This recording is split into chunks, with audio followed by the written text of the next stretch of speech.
Medieval dioceses were formed based on the existence of earlier Roman administration. This is what happens when you have a working administrative structure, despite interior Roman political strife leading to its decay. At least the actual running of the Roman civitate, what their administrative districts were called, worked well. It only made sense to continue that rule with the same families over the same districts as bishops in the Christian era. This is precisely what King Clovis did by cooperating with the bishops of Gaul at his own conquest in the late 5th and early 6th centuries. And it happened perhaps more naturally in the deeply Romanized areas of the south of Gaul, Italy, and Spain. These ancient Roman administrative groupings had begun after Caesar's war of conquest of Gaul between 58 and 52 BC. The Romans sought to put a little more structure in their new conquest, especially to keep it from revolting and moreover just to facilitate governance. Each tribe or group of tribes, it's important to mention we know quite little about their self-identification, had a civitas. The civitas was made up of various pagi, plural for the Roman pagus, which is the precursor to medieval counties. If you see in German context the word Gau, it refers to the same administrative level. Hainaut, for example, is still called the Grafschaft Hendegau today in German. In one of these pagi, there was an oppidum. This was the main city that the Romans compelled the tribes to have for their civitas. It was sort of a capital, you could say. When the Franks invaded, the established structure would be dismantled a bit, with Clovis awarding his faithful vassals with their own pagi, or counties, a practice which would continue basically until 1789. They might use the existing pagi or make new ones. The label civitas would eventually fade too and give rise to the Latin comitatus. During the eventual collapse of the West, the bishops began to take on more authority in their dioceses, especially as the secular government had begun to relinquish its control. And after all the bishops had flocks to lead a faithful, so they couldn't just easily abandon ship. If one bishop were to, another would take his place, because there was a Christian community there. But since the Roman command of these places came ultimately from above, there was no push to keep asserting authority in an area that power would just seize, and who else better to take it than the bishop himself? The bishop was responsible for spiritual tasks first and foremost, and from the oldest time, but Constantine and others had given them more administrative power. They could hear disputes between Catholics and help the poor, intervene on taxation, policies, build monasteries, hospitals, and churches. They did not have the sole authority still, though. They were working either with or against the Roman authorities in their cities, but would supersede them, to say, by about halfway through the 5th century, pretty much ruling alone shortly afterwards. An example of this is we have in the Codex of Theodosius, Constantine had promulgated that bishops were able to judge cases. In this general area that we're talking about today, there were missionaries sent by the papacy to evangelize to the people. St. Piatus is one of them, who was sent to Tournai and its surroundings to preach at the end of the 3rd century, where he was caught in the persecution of Maximian and martyred. Rome always had connections with Gaul. They had similar languages, and we can see connections like with Caesar and the Aedui in southern Gaul. Without any kind of permanent installation of Catholic religion, no dioceses were formed yet, or if they were quickly swept away, and we don't have any record of them, or very, very little. And the civitas still existed, and those civitas, or civitate for plural, would be the ones that would be used for the future dioceses, which we'll talk about with St. Remy. Even though the later dioceses have historically attested to figures like St. Piatus claimed as bishops, which is either an outright fabrication, maybe for forgery purposes, or a stretching of the truth, calling a bishopric just whatever tiny following the missionary had amassed in his travels. Whatever progress had been made would have been thoroughly wiped away in the migration era. The civitates that we'll be talking about today are that of the Tungrorum, which would be Liege, that of the Menapi, Tournai, that of the Morini, Therouanne, that of the Nervi, Cambrai, and that of the Atrebates, Arras. The first diocese we'll talk about now is Liege, which might seem paradoxical because it's further east, but that's the secret to its early date, namely proximity to the Rhine and specifically to the cities of Cologne and Trier, which could have facilitated an easier evangelization from Roman times. At first, the area of the diocese that we call Liege was split between the diocese of Cologne and Trier, but sometime around the 5th century, a new diocese was carved out of them, as the need for a new diocese and the ability to handle the creation of one administratively Arras. This might even be a demonstration of the growing power of the bishops in secular affairs in their own cities and in surrounding towns, which were too much for the previous bishops to handle, that they needed to have another one created nearby to handle some of their responsibilities. Location could have played a role too. Perhaps the city that was first given a bishopric, Tongeren. Perhaps Tongeren's new jurisdiction had places that were too far away from Cologne and Trier for their bishops to not only make it there to administer, but even to maintain such authority, which could be questioned and thrown off because of distance, especially by a not-so-Christian population. First, the bishopric centered on Tongeren, the oppidum of the Tungrorum, was called the bishopric of Tongeren. Then in quick succession, the diocesan see was moved to Maastricht, and finally Liege, where it stayed. Despite this, it was still called the bishopric of Tongeren, referring to the old civitas, until the end of the Middle Ages. Its first bishop was Saint Servatus, who traveled far and wide to councils to defend the Trinity, first to Sardica, modern Sofia, Bulgaria, and Rimini. He met with Bishop Athanasius of Alexandria in his exile, and the two went on missions to debate with Arian bishops that would discuss with them. St. Gregory of Tours has an invented story about him in his Glory of the Confessors and in his History of the Franks, which we know was an invention because it's a century off, saying that he was there right before the Hun invasion, where he was in Rome doing a vigil, when he had a vision of his city Tongeren about to be destroyed by the Huns because of their sins. So he was given by St. Peter the keys, which gave the power to forgive sins. So he went back, removed the saintly relics, and brought them to Maastricht, where he was soon to die. The saint has had other vitae written about him in the 11th century, presumably to clear up his supposed ancient Armenian lineage, which was supposed to make him related to John the Baptist and thus related to Christ in some capacity. At the Council of Mainz in 1049, some Greeks who had attended asserted these claims and even gave a birthplace near Damascus. Both works, one vitae and one on St. Servatus' miracles, was written by a priest named Jocundus, a canon of St. Servatus in Liege. A century later, a poet named Henrik van Veldeke wrote in Limburgish another life and miracles, and added some miracles that were not seen prior. It's one of the first technically Middle Dutch works known, even though Limburgish diverges a little more than other dialects. The Diocese of Liege would also be the hotspot for a certain style called Mosin art, named that because of its position in the Meuse Valley.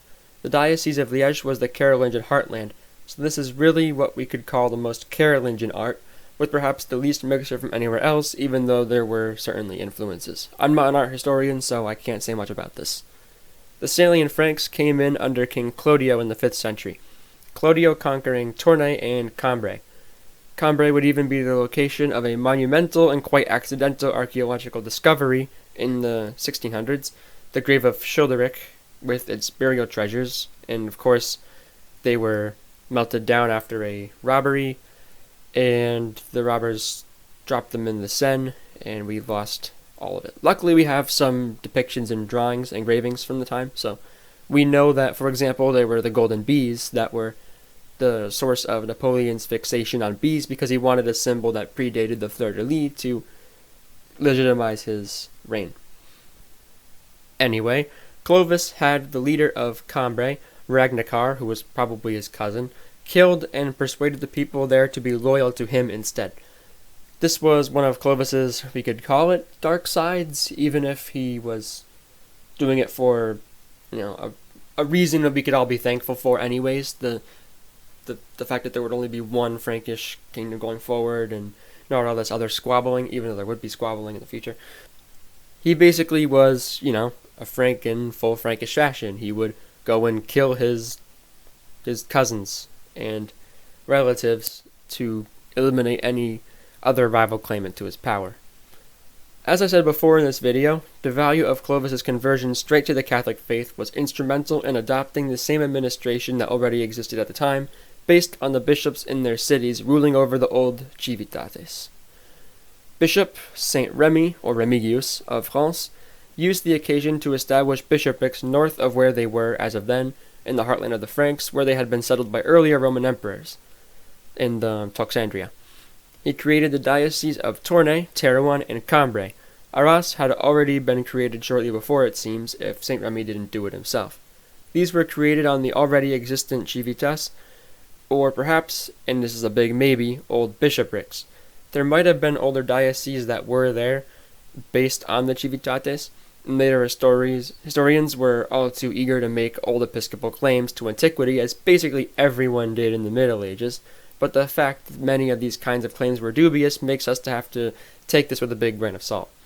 The area began to be sprinkled with monasteries that were founded at the direction of bishops like Saint-Bertin in Artois, ordered to be founded by the Bishop Audomar, known in French as Saint-Omer. Bishop Audomar, or Omer, was one of the first bishops of Therouanne along the coast and to the south of the Diocese of Tournai. Some missions were not done by bishops like St. Amandus, who founded a number of monasteries, even though St. Amandus would, after all these missions, eventually become Bishop of Maastricht and keep doing missions. Later, after a number of those missions, even after being expelled to the south by King Dagobert, after he disapproved of his marriage. Bishops at this time, once they had gained effectively all the city's power, were also royal counselors, giving advice and being sort of the voice of Christianity to the king's ears, as he was maybe not as Christianized as the others. Don't forget, even Clovis's son Clotaire was a polygamist. Sometimes, of course, the king didn't like this and took action against his bishops. In about 626, Tournai's independent bishopric was extinguished and combined with the bishopric of Noyon to make the bishopric of Tournai-Noyon. The bishops earlier on were engaged in the evangelization of their diocese, bringing pagans to Christ. Christianization was, of course, very slow. We see later penitentials with still dealing with pagan practices, as well as canon law compilations like Burchard of Worms in the 11th century talking about ritualistic pagan practices and how some things should be avoided so that there's no slip back into paganism. Like, if that was so easy to do, then it was actually a fear at the time. In the Treaty of Verdun in 843, our dioceses in question were of course on the border and thus split between West Francia and Middle Francia. The dioceses of Liege and Cambrai were in Middle Francia. Arras, Therouanne, and Tournai were included in the Western Kingdom. As we all know, the Middle Kingdom was short-lived, and the dioceses of Tournai and Therouanne, which were initially in the Middle Kingdom, under the Treaty of Meersen in 870, were brought under West Frankish rule, with Liege going to the Eastern Frankish Kingdom as it was. Both Tournai and Cambrai were on the border, which meant that they would be involved in the politics of both sides. The bishops might be from either side of the theoretical border, and contenders to bishoprics could be supported by nobility on either side, like I showed in the second video about Baldwin V of Hainaut, who was supporting the claim of Albert of Rethel for the bishopric of Liege, even though he lost. Even Rethel, which was in France. The Margraviate, that we call Flanders, organized by the still influential Charles the Bald, who gave it to the forester Baldwin I for the defense of the kingdom from the Vikings, corresponds to the borders of the Diocese of Tournai, which, as I said, was in turn based on the civitas of the Menapi. Baldwin, as I said already in the dedicated video to the topic, was not given a direct control over all of the pagi, or counties, in the Margraviate, just the Pagus Flanderensis, a small county in the north on the sea with Bruges at its center, leaving it up to him and his descendants, especially Arnulf I, to conquer the rest and expand outward into the other dioceses. That's just it. Arnulf would take Artois, which contained the all-important Abbey of Saint-Bertin, which fell under the jurisdiction of the Bishop of Therouanne.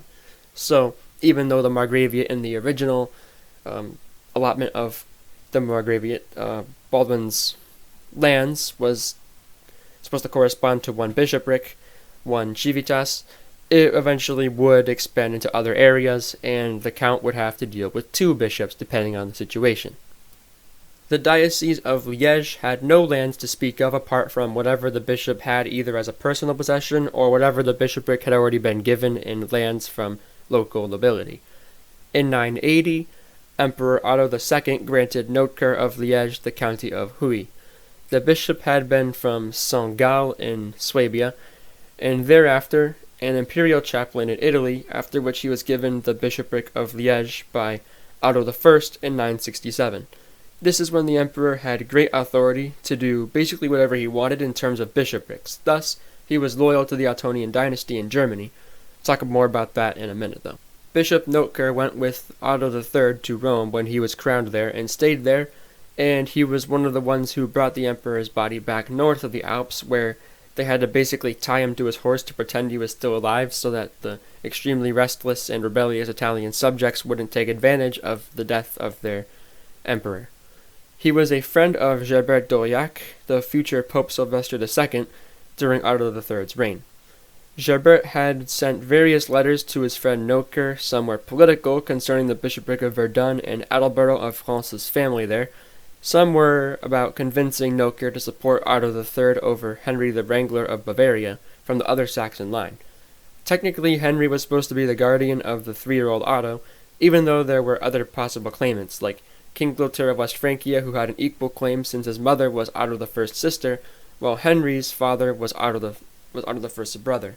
In any case, Gerbert warned Nocher and other bishops that Henry was using this guardianship, and indeed he had actually abducted the young heir apparent, to have himself crowned King of Germany himself, and what he needed for that was episcopal support, especially that of Cologne.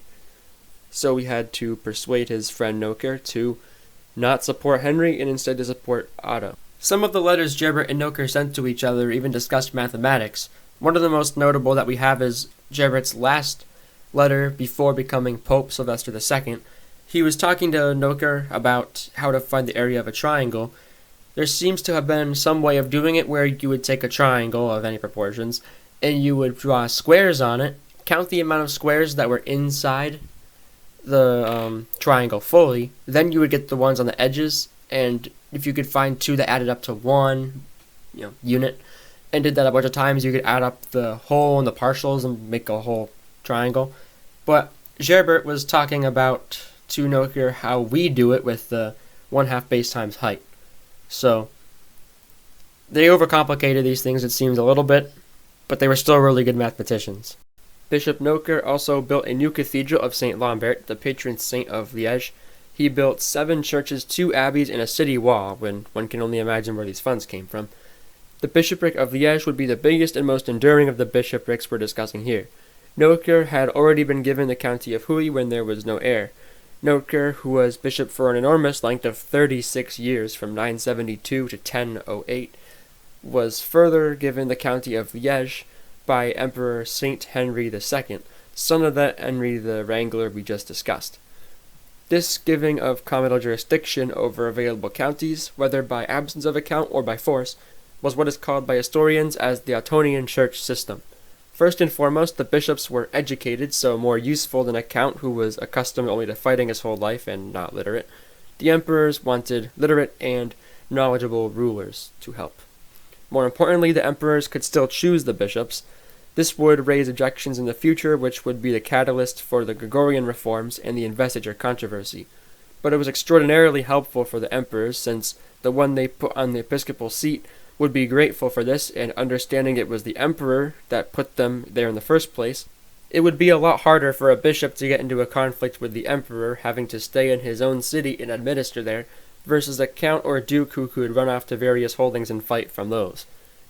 If this sounds to you like some abuse of secular power, you have the wrong concept of secular power in the Middle Ages. Back then, secular power was religiously charged. Everything basically was. It's not like today where you have religion over here and you keep it in this little box, and all the secular material stuff everywhere else. In the Middle Ages, secular rulers wielded that power by the support of God Almighty, who, willing all things, put those in power in their places. They were to be just, to fight oppressors, not just because they didn't like violence or something, but because that violence was sanctioned by God. In other words, the emperor was actually supposed to act in a religious fashion and basically be God's hand on earth. They even wore robes with religious scenes, like from the Apocalypse. They gathered councils, and some, Otto III, St. Henry II, for example, or their West Frankish counterpart Robert II, King of France, actually spoke up at these councils when they could.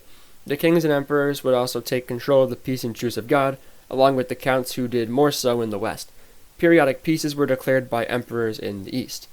All that aside, the bishops would send more military aid to the emperors on their campaigns, which was especially helpful for the so-called Romfahrt, or the Rome journey, Rome trip.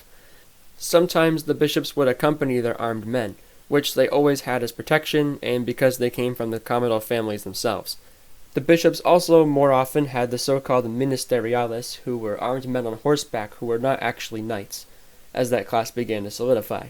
The ministeriales were not even free men, but they would often have more power and more holdings than knights, and were more numerous than knights, pretty much the whole way through.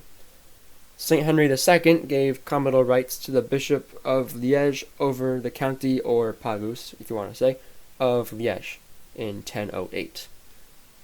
The year before, in 1007, the Bishop of Cambrai was invested with communal power over the county of Cambrai by the same Emperor Henry II. Cambrai had previously had counts, with the bishops having obviously some power there, especially in the city, as well as over the rest of the diocese. The authority of that count at this point would have been different from that of the previous Roman officials in the decay of the empire, who weren't like these counts, who fought wars all the time and basically only did that. So the bishop, we can definitively say, had more power by the 11th century, even if there was still a count, than in the 4th and 5th centuries. That county had at one point even been ruled by Baldwin I of Flanders' son Raoul, or Ralph, who got involved in King Sventibold's invasion and was killed by the Count of Vermandois. Not much is known about the other counts of Cambrai, who may or may not have been descended from Raoul, and thus cousins of the Flemish house. Interestingly, once archbishoprics came into being, Cambrai, despite being in the empire, fell under the metropolitan jurisdiction of the Archbishopric of Reims in France. It encompassed Cambrai, Hainaut, Brabant, and the cities of Antwerp and Mechelen. Other bishops would not be so lucky in gaining power and would actually lose it, especially in Tournai, but we'll see that later. In 1071, Richelieu of Hainaut, with her son Baldwin I of Hainaut, sold their allegiance to the Prince-Bishopric of Liege.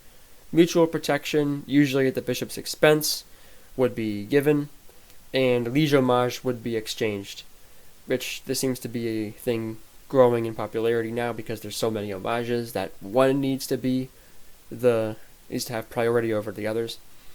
During the investiture controversy, the bishops of Liege, like their fellow Rhenish bishops, largely supported the Emperor Henry IV. Henry IV even died at Liege when he was deposed. They lent their support militarily to the emperor, which they were feudally obligated to do, and the one bishop of Liege at the time that it occurred was at the Synod of Worms, where they said that the Pope, Gregory VII, was just some monk named Hildebrand. In 1081, the Bishop of Liege, Henry of Verdun, made a tribunal to enforce the peace of God. The peace of God was at first an episcopal thing with the cries for help from the poor and bourgeois, and the counts would get involved a bit later, like the counts of Aquitaine, Normandy, and Flanders. So the bishop made a tribunal to hold the nobles and even ministerialists of the prince-bishopric accountable. If they broke the peace, their actions could be examined by the tribunal, probably made up of ministerialists and ecclesiastics, and judged accordingly. In 1093, the bishopric of Arras was split from the bishopric of Cambrai for political reasons. The Count of Flanders, Robert I, wanted to separate because Cambrai was an imperial subject and some of its jurisdiction was in the West Frankish side, under the Count's influence. The Pope himself, Urban II, approved of this in one of his journeys into France. In 1096, after the announcement of the First Crusade, Godfrey of Bouillon sold the lordship of Bouillon that he had inherited from his mother to the Bishop of Liege to get crusader funds. In another video, I talked about how Eustache of Boulogne and his brothers Godfrey here and Baldwin went on crusade together with their neighbors. Prior, the land had been contested by his aunt Rolanda, his mother's sister, so the Bishop of Liege put a castle in the way from her lands down to Bouillon so it would be harder for her and her husband to get there, giving ease of access to Godfrey. But alas, he sold it. Within the last century and change, the bishopric of Liege gained the counties of Huy, Liege, and the lordship of Bouillon, and had as their liege vassal the Count of Hainaut. In 1099, the Bishop of Therouanne was declared a simoniac and deposed. There was a chapter election whose winner declined the promotion, then the next one accepted, but Abbot Lambert of Saint-Bertin had an election by the clergy and some nobles of the diocese which produced Jean de Warneton. Abbot Lambert then went off to Rome to push his candidate. Going to Rome was a thing that abbots did at this time, which the Pope Urban II approved of, and ordered the Archbishop of Reims, Manasses at the time, to have him appointed a priest, then presented to the Bishop of Arras to be made a bishop. The High Middle Ages saw the rise of the bourgeois in many cities, starting in Italy and quickly spreading elsewhere. In Italy, there weren't the same counties under the control of one man or a family. Gaul had this strangely paradoxical-sounding advantage from ancient times of having massive inequality of wealth and power, which might sound bad or evil in a modern sense, but it bolstered some families and men to the top, while a relatively, and I mean relatively, more equal, if we can even say equal, society like Italy had stronger cities, stronger bourgeois, and their cities even had sort of city republics, which the North had none of. Not even in later medieval Flanders did it go that far. The royal authority in West Francia actually saw the rise of an opportunity for royal expansion, while it was devastating for counts and especially the bishops of those cities. The kings, starting really with Louis VI, although his father Philip I had probably kicked off the process in a couple places, new towns born out of land clearance were given freedoms which made them dependent in that way on royal power, and in already existing cities the king could throw a personal royal wrench into the count or bishop's authority and likewise make them dependent on royal standing. In terms of our diocese at hand here, we can talk about Philip Augustus, who was in Hainaut meeting with Baldwin V, the count of that county, at one point, and then, turning back into his own territory, went to Tournai and granted the city's bourgeois a commune, increasing his own power in the area and knocking the bishop down a peg. Now the bishop still had his power over the entire bishopric, the county of Tournai, let's say, but in the city of Tournai itself, he only maintained religious powers and whatever physical manifestations that it would entail. Tournai had a strong cathedral school like many European cities at the time, such as Reims and Liege. The theologian Otto of Tournai, for example, studied at Tournai. A half-century before the birth of the commune of Tournai, in 1146, the diocese of Noyon-Tournai was split up after 500 years of unity into respective dioceses of Noyon and Tournai. As I said before, the bishops, despite actually being more peaceable than counts, and thus requiring royal or imperial protection and sponsoring, were still men of the sword. At the Third Crusade, before the city of Acre at the siege, in 1192, Bishop of Cambrai, Roger de Vavrin, died. He had been leading the French forces since Baldwin V of Hainaut stayed home, even though some of his own vassals and enemies went. Back home, this caused their lands to be off limits for attacking and deprived him of some manpower. Shortly before this, Baldwin V of Hainaut had been involved in the episcopal politics of his time, supporting candidates to the bishoprics of Cambrai and Liege in their vacancies. One candidate, the one opposed to Baldwin's choice, had been murdered by men of the Emperor Barbarossa and is today known as Saint Albert of Louvain. More on that in another video, though. The story of the Feast of Corpus Christi begins actually in the Diocese of Liege, in a town close to the city. I'll talk about this in another video, though, since it's lengthy enough to warrant its own video, and this one's already pretty long. Lastly, in 1366, the bishopric of Liege acquired the county of Luz, since there was no heir, making it even bigger. The bishopric of Liege had already been the biggest territorially and spiritually, and now it had grown bigger. That wraps up the story of the development of the bishoprics typically associated with the southern Low Countries, or I guess you could say Belgium, north of the so-called belt of French royal bishoprics. I kept it to the development from Roman times, the growth of episcopal power and cooperation with the Frankish kings, then with general developments, not talking about every single bishop because not only would that take forever, but it would just be frankly a waste of time because there's so many things, yada yada, you know. This guy did this, this guy did this. No one's going to remember this, memorize this. It's not, you can use it in your own personal, just go on Wikipedia, you can find it there. One more thing I'll say that you can even find is the existence of heretics in Flanders. It seems to be that there was a prominent, or maybe not so prominent, but a growing presence of Gnostic heretics in the community of the tisserands, or the weavers, that would maybe take in an apprentice, and then they would teach that apprentice their religious beliefs.